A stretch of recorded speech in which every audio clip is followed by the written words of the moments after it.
Hi, this is Donna. It's week 13. I'm the discussion leader. This is really exciting.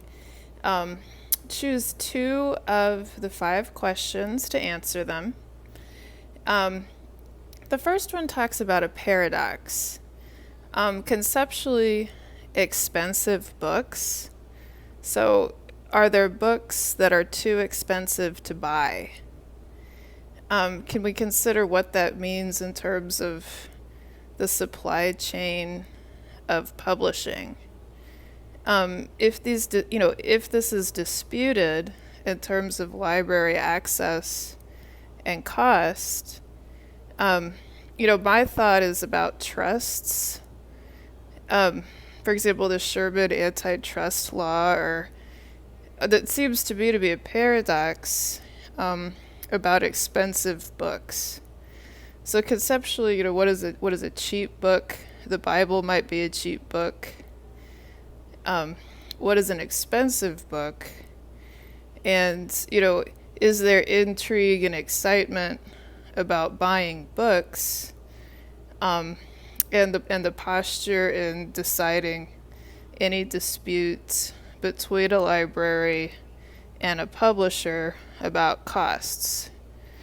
Because, why would a publisher not want, you would think that an author would want their book in the library. But another question is, it's kind of a paradox, but, as materials are digitized, what does that mean for internet speed?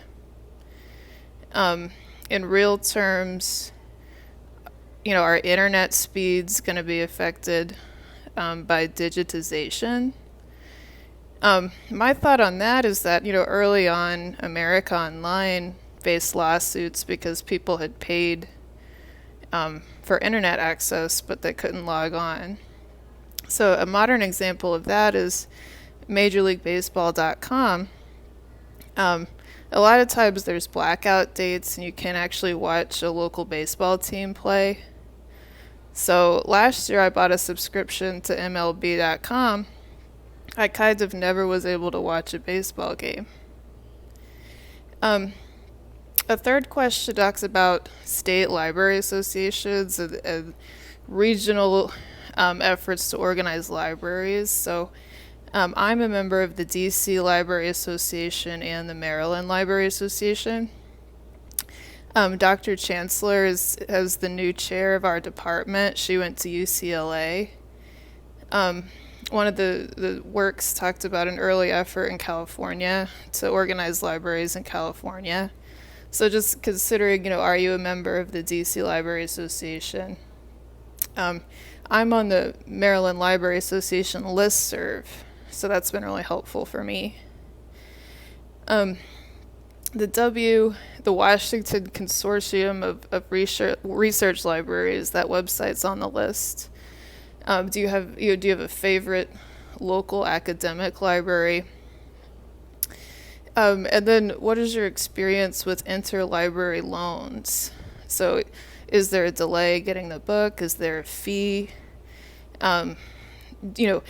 Is there efficiency in it? Do you sometimes never get the book? Is the fee kind of too much?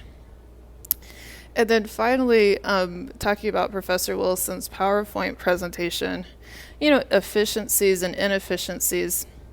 My thought on that is, for example, a store might have weekly and monthly sales goals. Can we think of weekly and monthly goals for the library? So respond to two of those questions of your choice. This is Donna. It's week 13.